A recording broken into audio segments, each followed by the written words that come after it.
Today's text is Galatians chapter 4 verses 21 to 31. Today, I will share the message with the title of Promised Child. Appointment. The promise is to be kept.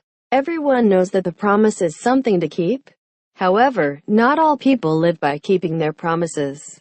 I sometimes break my promise for my own good, so people cannot be the object of trust, no matter how great a person is. There is a weak part for a person. But God is not like man. God is the one who keeps the promise. The promise to God is the religious foundation of Israel. Israel and God were made into covenant relationships. The beginning is Abraham. In today's speech, we compare Abraham's story with the child of the flesh and the child of the promise. At that time, the Church of Galatia was just before the influence of traditional Jewish legalism. The phrase, "you who are under the law," in verse 21 speaks of it. The Jews have kept their faith for a very long time before the era of the early church by means of the law and the covenant. For them, the law was the highest order of life, and it was a commandment that should be put to death. And the covenant was the reason for keeping the law. Because they had an appointment with God, they took their lives and kept the law. But the reason God gave the law was not for lawfulness. The reason God gave the law to the people of Israel was for them. One of the most prevalent in Europe during the Middle Ages was the suffrage agreement. A suzerainty contract. It is literally a contract between a servant and a master. This contract was the main contract between a commoner who wanted to be protected and a castle who could provide protection. Was this contract a fair deal?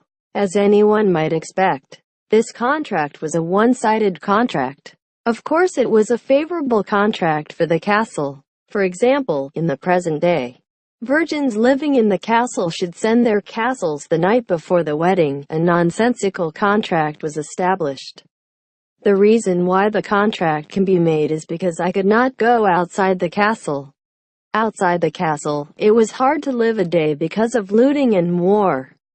So any unfair contract had to go into the castle. The covenant between God and Israel was also a suzerainty agreement.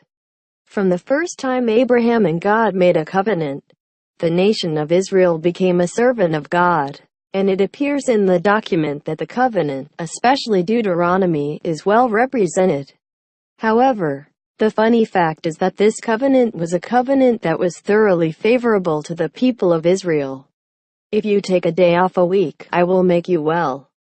I will protect you if you act with your parents. This is an unfair contract.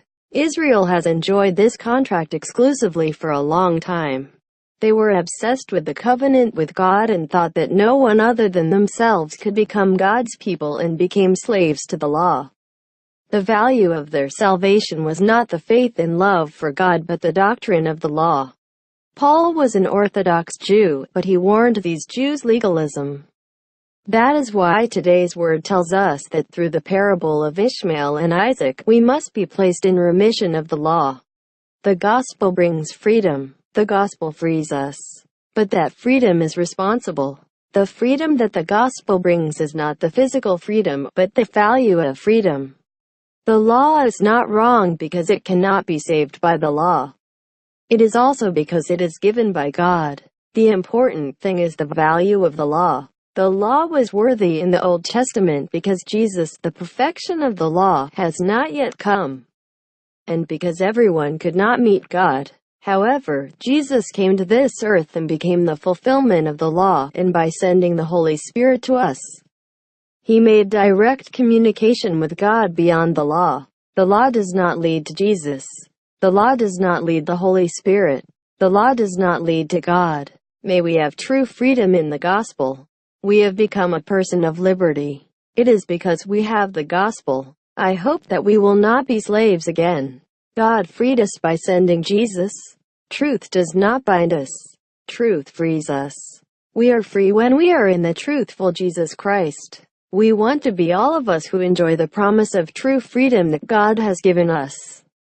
I wish all of you who are not slaves of the law but who enjoy life as children of God